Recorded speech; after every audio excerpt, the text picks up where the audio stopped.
Il est temps. C'est vrai, on comprend. Le véridique, ce sera jeudi. Nous sommes prêts pour le véridique.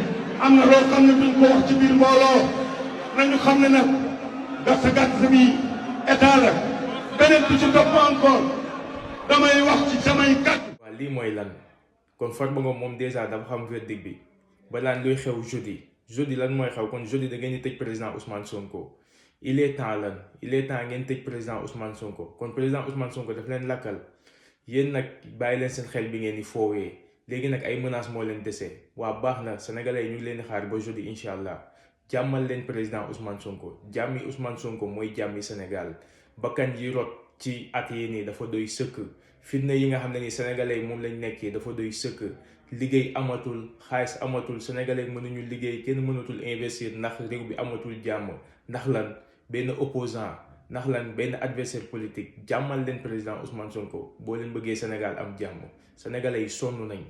gis nga réew mi yéex yàgg dool ay élection koy defar dool wate dool wàcce kenn dool yéegal kenn yéex yàgg révolution rek ko koy defar amul leneen lu mun a defar Sénégal lu mooy révolution.